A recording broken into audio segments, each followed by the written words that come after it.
Hey, everybody. Hey, hey, is there? I heard there was a Ask a Life Coach live show going on. There Is is. it? Am I That, live with Glenn? yeah, you are live right now with Glenn. And Wow. not only that, you are Glenn. Whoa. There you go. Nope, Other that way. other way. There you That go. way. Uh, Hey, everybody. hey, guys. So if you have questions, feel free to type them into the comments below and Glenn will answer them for you. Yes. Very nice. Very, very, very nice. All right. So let's see. Linda says hello. Hello, Linda. Hello, Linda. Glenn, before we get into our first question, how have you been this week? Awesome. Nice. Been awesome. I've been working with clients all week, which always brings me joy. So yeah, this has been my busy week. So I've been just boom, boom, boom, and enjoying it, and still squeezing in my bike rides. So life is good. Oh, very, very nice. I went to I got to see Jason, our mutual friend, my personal trainer, through Zoom, but I got to see him for the first time yesterday in a while, and that was a lot of fun. And then this morning, I got Braden out here at 7 a.m. to work out in the backyard with me, which was a lot of fun. Sarah says, "Hi guys, look at Ben all out in the fresh air." I know. Rhode Thank you, Island Sarah. finally got some good weather. Hey, Sandy. Finally, and you mock me all year long when by the time it gets to like September and I'm like in a long sleeve shirt, you just mock me all the way straight through to June, and I don't appreciate it. It's a nice setup because I basically have about 10 months a year to make fun of you. It's a good trade. It is. It's a very nice trade. But yeah, I'm out on the patio today. So Glenn, our first question. If you guys have questions, though, feel free to type them in, and we will get to them as soon as we can. And I asked some questions. Kathy says hello. Hello, Kathy. Hey, Kathy. So she's enjoying the warm weather too because she's in Rhode Island. Oh, awesome. Very nice. All right. So I asked several people for some questions. We asked people for questions throughout the week, and I have a few of them. So let's go. My boss thinks that everyone's a dime a dozen and that everyone is easily replaced. I've watched 8 people get fired before me, so I feel obligated to say yes to things that are not in my job description. How do I set boundaries? I'm salaried, and I say yes to things out of fear that he will do to me what I've seen him do to other people. I'd look for another job. I mean, really, like, I mean, if somebody shows you who they are, believe them. Mm-hmm. So I mean, like it looks like it's. I mean, if there's, I mean, you can try to set some boundaries, but like you said, I mean, if you've seen him fire 8 people, that's a fairly good track record, especially if it's very short distance, and especially if it was over stupid little stuff. So yeah, I mean, when you've got a boss like that, I would start looking for another job, and because it's obvious that he doesn't respect anybody. Yep. He believes that people are a dime a dozen. And we can sit here and go, oh, that's not fair. And you shouldn't run a company like that. And wah, wah, wah. But the fact is people have the right to their perspectives. And if he actually believes that, which it sounds like he does, you're never going to be in a good work situation. Yeah. Because you either do what he says or he'll fire you. That's not a company that I would want to work for. So I would begin looking for a new job. And in the meantime, just try to minimize it as much as possible. But I mean, a lot of times, and it does, like, this is what I see most often with a problem like this. Most often people don't like that answer, so they don't do anything. Right. And then they don't do anything. And what the problem isn't that you have to put up with a jerk boss for a year, or you have to concede to some things. Like sometimes we are in difficult situations and we have to do things that we don't want to do. That's manageable. The real problem comes in when you don't do anything and you're there 4 years, 5 years, 10 years. That's the problem, because that's when it sucks your soul out of you. And that's what happens if you don't do anything, like accept where you are. And if you'd like to maybe take a shot at setting a little boundary with this guy and then maybe back off if he doesn't bite, you can play around with that. But it sounds like this guy's set in his ways, and I would be looking for another job because you're just not going to get respect there. If somebody is like, we don't respect you, and then you go, well, geez, I'm going to try to make this work. It's like, yeah, it's probably not going to work. So if you're not, just a general question, in regards to, like, because obviously, and I don't assume that this applies to this person's situation. It's just a question that I have based off of the question that you answered. How do you know if it's somebody who doesn't treat anybody with respect, or because some in some ways boundaries are, as you've taught me, the way that you teach people how to treat you. So I know that, for example, I have a hard time setting boundaries with people. So then it can seem consistent that I run into people that don't respect those boundaries at all, because I never set them up in the first place. So how do you know the difference between somebody who's really not respecting you and somebody who you never asked for their respect in the first place? I think it's about, being honest with yourself, which is a big part of spiritual growth. You need to be honest with yourself and detach from the victim mentality, where it says, this isn't fair, this guy's doing this, and the victim mentality, and just taking a step back and going, like, I mean, there's a big difference between somebody who has, sometimes an apple is just an apple.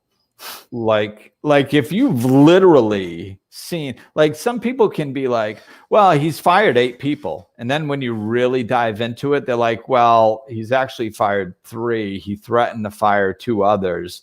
And it seemed like a lot. And it was over a 3-year period. And it's like, well, wait a minute now. And did he say that people are a dime a dozen? No, it just kind of seems like that in my head. Okay, well, now we've reframed the entire question. Now that might be a scenario where you try setting boundaries. But if somebody's really been like, they've looked at you and said, employees are a dime a dozen, I don't mind firing them. Watch, you're fired. Then it's like, well, that's pretty cut and dry, especially if he does it 8 times in a 3-month period. So, so those types of people, you believe them. But there really aren't that many. Most people do respond to boundaries when you set them, and really the best way to do it is by attempting to set one, and I like to consider myself a realist. I don't tell people to go kick in their boss's door and be like, you're going to treat me with respect. That's not the way to go about it. Just pick something small that has a very minimal backlash if it does go wrong, and just try it out.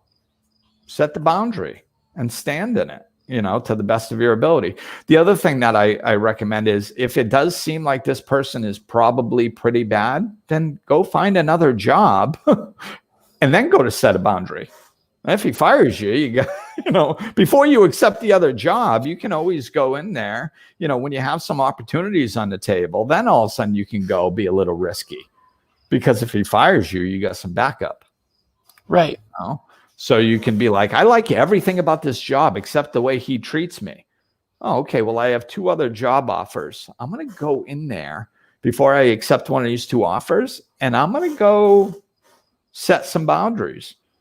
Next time he starts yelling, I'm just going to be like, I don't work well getting yelled at, So, and then walk out. What about with clients? Like, what if you're a person who is the boss, and you have a hard time setting boundaries with the people under you or that you essentially work for, but they're more like a client base rather than your boss. How do you set boundaries? How do you set boundaries with clients? I mean, you have you have such an intimate relationship with clients, where this, like, and I don't know how much that even comes up, but in a just in that way, if you're somebody that has a hard time setting boundaries with people, how do you do it with people asking too much of you in a client aspect, or is it the same thing? No, it's the same thing. I mean, we have to be responsible for our own happiness. I mean, very rarely does it happen with my clients. I mean, I'm sure it's happened a couple times where I've needed to set boundaries in certain ways. It is very rare. I usually have the problem in the other direction. Oh, Brian and Katrina here. So I usually have a problem with the other direction where, like, people probably should be reaching out a little bit more than they do. But like, like I have to, but for an example, like I just have to run my business the way I run my business. Like I have to run my life the way I run my life. Like I remember when I first started my business, when I told people that, like, people were like, "Oh, I texted you late. I hope it didn't bother you." And I'm like, "Oh, hell no. My phone gets shut off at 9. And they'll, well, what if I had an emergency? It's like, well, there's 911. You can call 911 if there's an emergency, or like, I don't know, but I'm not going to get woken up at 3:00 in the morning by 14 different clients on a regular basis because they're having trouble dealing with something. Like, it's just going to have to wait. And the reason I did that is because I can't live a normal functioning life being at the beck and call of everybody having a bad day. Like, it's just not a way to run a business, or to, I need my sleep to be able, I need to self-care. So I'm in a space where I can care for others, Yeah. So my life is my responsibility. So I have to draw that. And then, more specifically with the business thing in general, you got to look at it as a business. Like, everybody thinks that if you give people what they want, then they'll like you. And we have to disconnect from that, because what it leads to, if it goes unchecked, is it leads to disrespect. People just take and take and take. The giver has to set the limits, not the taker. So when you're in the giver position, you have to let the takers know how much you can take. So in business, a lot of times that is like setting boundaries and going, listen, I know we've run over. Like, I do this sometimes. I run over with my clients all the time. So like, if I'm going to get on the phone with a client and I have something specific, like it happened today, I needed to do this show. I had a client right before that I don't usually have right before. So I got, like, before I even got on with my client, I told them, listen, I'm doing a live show at 6. So I have to be off about 10 of. Boom. And like, when it's presented like that in business, people usually respect it because it's just plain good business. Hey, I need to stop at this time because I have to be there. And if they say, well, yeah, but what if we go over? It's like, then you explain it from a business perspective. You go, well, if I have somebody over before you, would you like me to just blow off your appointment because they want to go over? That wouldn't be a very professional way to run business. I'd be out of business in a year. So no, I have to keep times. We have to be respectful of each other's times. I'm respectful of yours. You're respectful of mine. That's just a good business relationship. And if somebody can't understand that, you might want to think twice about doing too much business with them. Absolutely. Sarah says, yes, thanks for asking that, Ben. I have a client who is a bit high maintenance. I do too.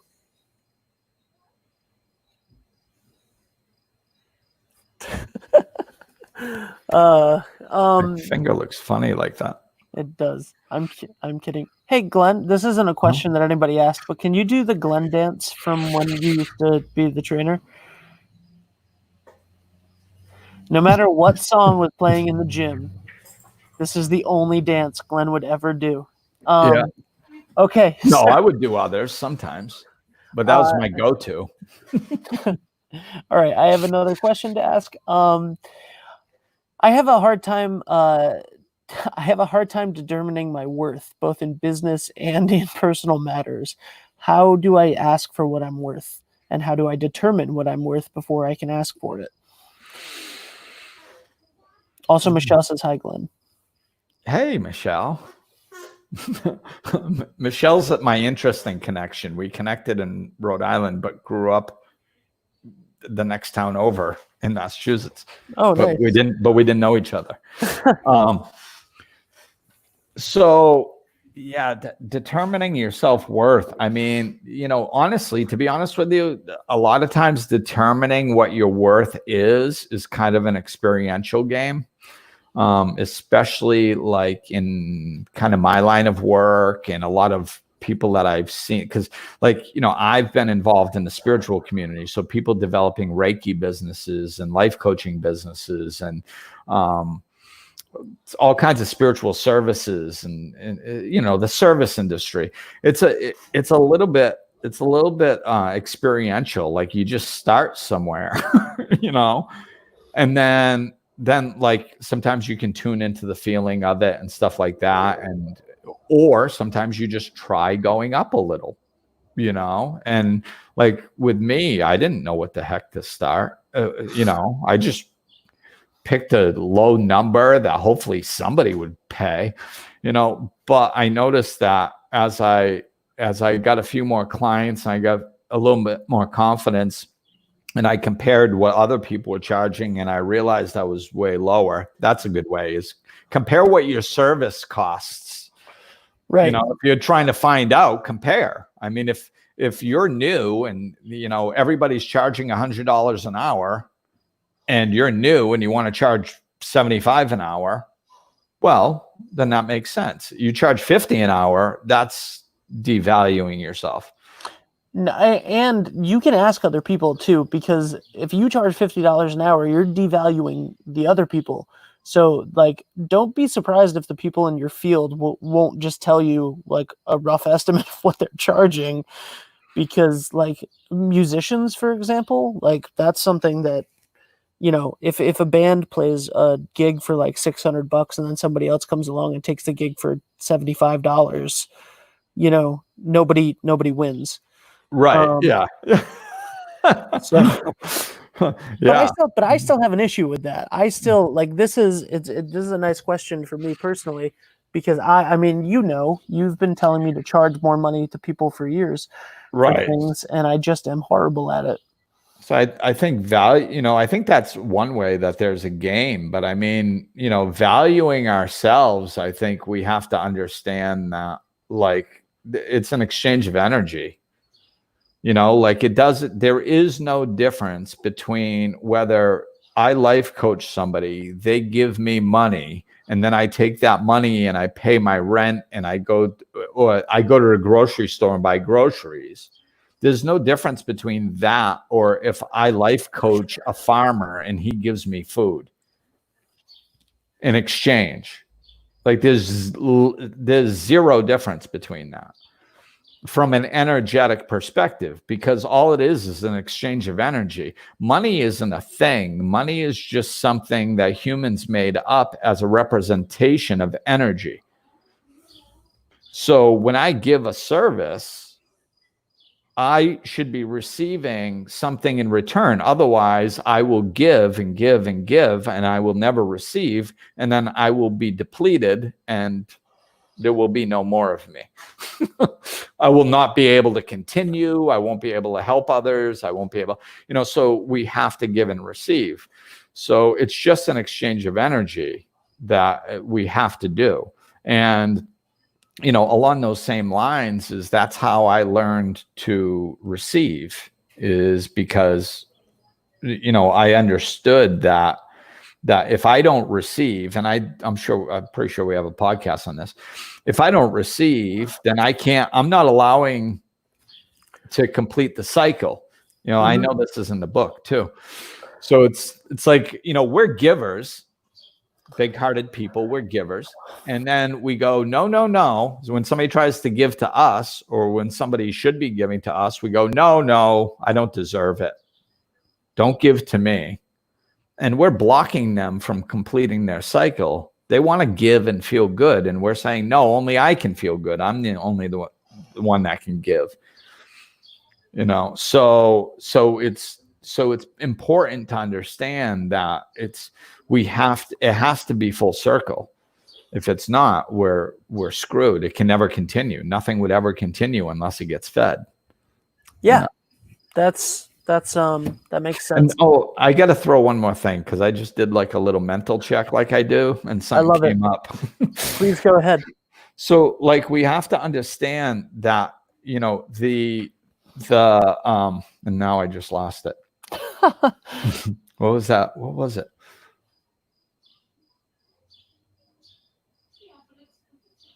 Now I'm trying to remember. What did I say right before? You were talking about completing the circle and letting receiving and letting people give to you, and it's an exchange of energy. Yeah, I don't know. I lost it. Maybe it'll come back. Well, so that makes a lot of sense, in financial transaction ways. My question, personally, is now is personal valuing of yourself and what you expect from other people, which I guess is similar to the first question. But I don't think so I don't think that how do you do it in a way with an exchange of, when there's no exchange of goods, when it's not a financial situation, and the value is more esoteric, like the value is non-tangible. It's not like these are my services and this is what I charge. It's like, this is who I am and this is what I expect, like, as a person. Does that make sense? Like how to be treated, you mean? Yeah, I guess so. Yeah. Well, that we have to teach people how to treat us. We just have to. I mean, the way people interact with us isn't really. It's not an exchange like that, because like, if I'm giving to somebody on a personal level because I want to, then I'm not expecting anything in return. I'm just giving. This is just my time to give, so it's not a transactional situation. Right. So that we have to be clear on, like because that's where resentments come from, I give, and nobody ever returns. It's like, what? You didn't even tell them that was the deal. Like, how are they supposed to know? Like, so when we're giving of ourselves, we should be freely giving of ourselves in our personal lives, and when we need to. Sometimes I do it in my professional life. I mean, sometimes if I see a situation that somebody can benefit from what I do and they're incapable of paying for it, and I go, oh, well, let me see if I can help. Let me check my schedule. I have to be responsible for my own life. Actually, I'm only going to cut you off because we have a question that I was going to bring up next, which is Sue, who said, "Hello, Glenn. What if you have a client that really can't afford to pay but really needs the help?" Yeah, and it depends. It depends on the situation. It's like, I have to be responsible. So, like, personally for me, this is what I did. When I started my business, I kind of was faced with this. So when I started my business, I basically built into my business plan from day one that I was going to help people that couldn't afford my services in some way, shape, or form. And trust me when I say there's no shortage. You know, there's lots of people who are struggling out there. Finances is a common difficulty. So there's plenty of people that need help that can't afford it. I have to be responsible with my own life and not spend all my time doing that and not making my life. So, I mean, basically I have to go, you know, whatever, 75% or 80% or 90% of my time needs to be in exchange for energy in the form of finances. But I can take some of my time and exchange it and just give it away just because I'm capable of helping. And, you know, it's kind of like giving back to your community. You know, anybody can do it with any business. To me, it's responsible business. You know, like you can always, maybe we don't always have the money to give to everything, but we can always give of our time if we don't have the money. Sometimes people who don't have the time have the money. So, you know, there's always a way that we can give. So yeah, that's how I do. I have it built into my business plan that like I have to always make sure I'm helping outside of the income to some degree. And I just want to point out for anybody that doesn't know the story, then, you know, that's how Glenn and I know each other. To That's begin true. with. I forgot about that until you started saying it. Yeah. So, I mean, that's how Glenn and I know each other to begin with is, you know, I had an old boss who wanted to get me a personal trainer it's a really long, complicated story, but regardless, he wanted to get me a personal trainer, but without paying for it. He went to the local gym. Glenn happened to be going, you know, I want to give back to somebody, and then overheard the situation and said, I'll do it. Can I do it? Yeah, I had written on a list, you know, that like with, I don't know, a few weeks earlier that I was like, I want to train. I felt fortunate and I want to give back, and I didn't have any money. So I was like, well, I can't give money. So I could give of my time. I could train somebody that really needs it for free. So I had written down, find somebody that really needs it and train them for free. And then a few weeks later, I hear this guy. I'm like, I'll do it, you know. And Ben comes right into my life, and here we are 8 years later. Mm-hmm. But I did think of, it's just what I was trying to say earlier. Just because you're good at something doesn't mean that it has no value. And that might sound weird, but that's a big problem in devaluing ourselves. I noticed it when I was personal training, and I noticed it when I was life coaching. When I was personal training, it was just very natural to me. I knew about working out. I could talk to people and instruct them. So it was so easy. It was the easiest job I ever did. And I felt guilty getting paid for it because I was like, I'm really not doing anything. This really, I mean, this is just, you don't understand how easy this is for me. I shouldn't be getting paid. And I had to understand, like, just because it was natural to me and it was easy for me does not mean it's not an exchange of energy. Mm-hmm. So that's an important piece. And the same thing happened when I started life coaching. You know, it's just very easy. It's natural. So it's like, oh, you know, people start, you know, you start talking about money and you automatically go, oh, well, you don't understand how easy and joyful this is for me. So really, maybe I'm not really, you just give me a little money. Just give me, because I'm really getting paid in joy anyway. Like just a little money. And that's a very common way how we devalue ourselves when we find our purpose, because our purpose is so easy once we find it. When we're naturally good at something, we forget that not everybody else is. Yeah. You know, so we don't see the value in it. I literally do that every day with what we're doing right now. Right. You know, and then and then sometimes I have conversations with people where I'm explaining it to them and I go, all right, never mind. I'm going to charge you a lot of money. I should say that more. But yeah, so thank you very much, man. You answered a lot of great questions today. We kind of had a theme through the whole episode, which was interesting. You know, Yeah. uh, Value and pricing and self-worth in general and boundaries, you know. self-worth. And yeah, that's true. Self-worth So and boundaries. So it's just really. that was really cool.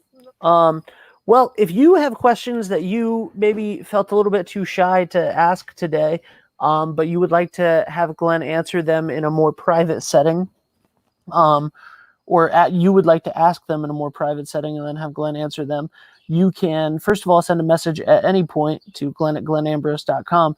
But we do not a live, but we do a question and answer show every Friday called Ask Glenn Anything, where he will answer one question in depth for the whole show from a listener. So send in your question to glenn@glennambrose.com, and you only get that show by signing up for the mailing list, which is free, and he doesn't spam you or anything. Trust me, I know I'm the person sending out the emails.